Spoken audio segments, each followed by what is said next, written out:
Children Who Dance in the Rain by Susan Justice, illustrated by Lena Bardy.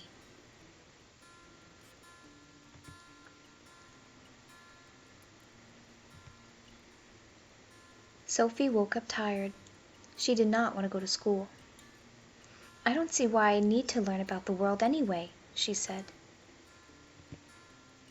Sophie slumped downstairs. She ate her chocolate chip waffles, but left her fruit on the side as her favorite cartoons played on her tablet. She groaned and refused to take her vitamins. When Sophie stepped outside, she felt a sprinkle of rain. "I'm not getting wet," Sophie declared. "You gotta drive me, Mom." At school, Sophie learns that lotus flowers grow in mud. She also learned how to spell the word privilege. At lunch, Sophie scarfed down her grilled cheese sandwich, but left her carrots untouched. That afternoon, Sophie's mom told her, "Your dad and I are planning a trip to India for all of us to visit your grandmother." "Really?" Sophie gasped. "I can't believe it. It'll be like a story." For weeks, Sophie eagerly awaited their trip. But when they reached her grandmother's home in the village, she was shocked to see how different it was from home. The bathroom was dirty, lizards were crawling on the bedroom walls, and they didn't have pizza. Often there was no electricity or internet for her tablet.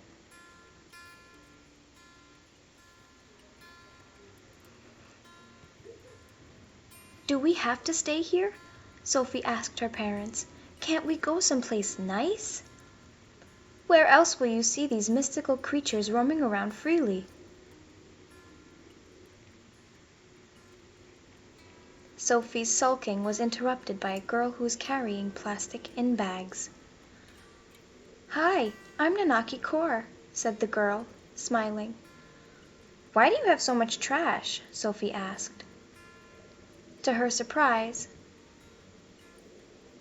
the girl grinned. "I'm working to buy food for my younger brother." "Don't your parents take care of your brother?" asked Sophie. "I wish we had parents," Nanaki said. Nanaki explained that her brother was ill and that she was working so that she could feed him. "But you're just a kid," Sophie said.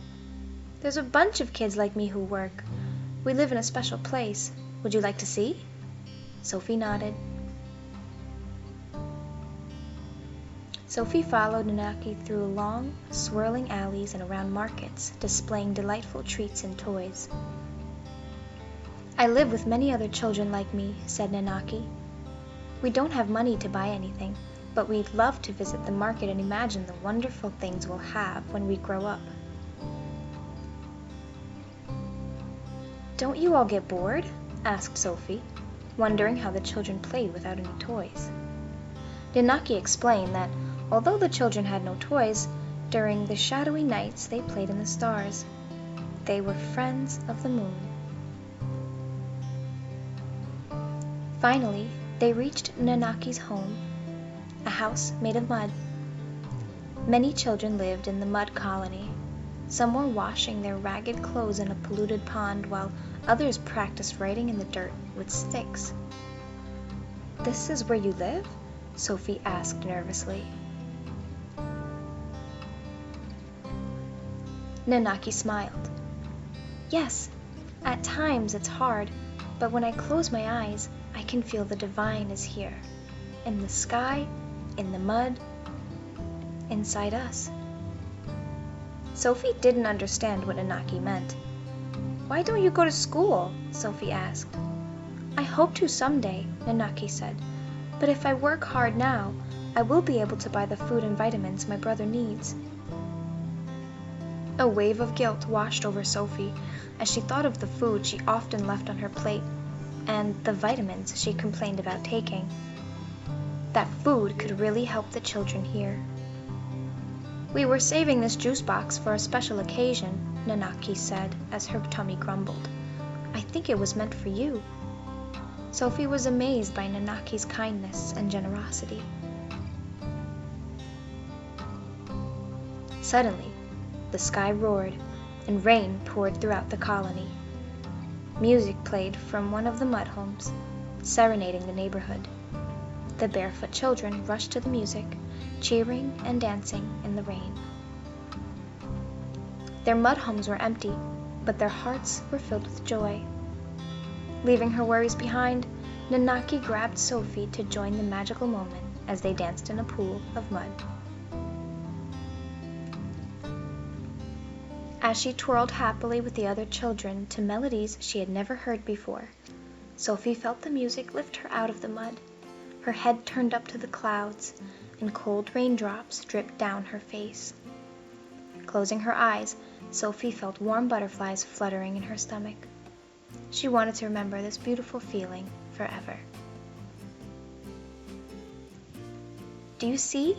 asked Nanaki, looking at the sky. "The divine is the gardener, and we are the garden." The following day, Sophie returned to the mud colony with her tablet. "I want you to have this," she told Nanaki. "You can play games and learn on it." Nanaki smiled and whispered, "Can I trade this for my brother's medicine?" Sophie nodded. Giving away one of her precious belongings made her feel strangely joyful inside. When Sophie returned from India, she felt different. Sophie had discovered that happiness doesn't come from having more things, but from being grateful for what you have and sharing it with others. Though she knew how to spell it, Sophie had never truly understood what the word privilege meant until she saw the differences between what she and other children had. Sophie jumped out of bed the next morning, motivated to go to school.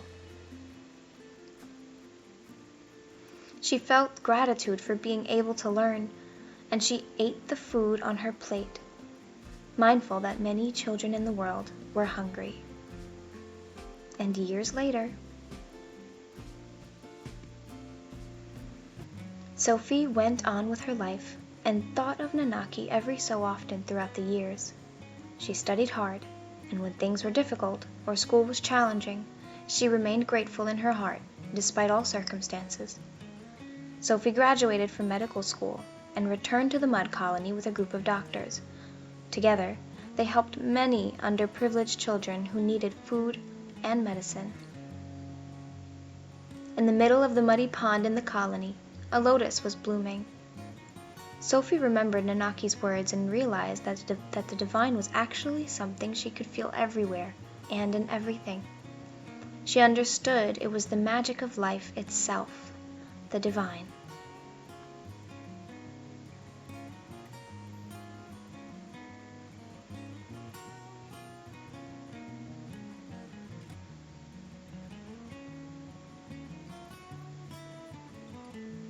Perhaps if the mud colony was like a garden, then the children were the lotus flowers growing in the mud.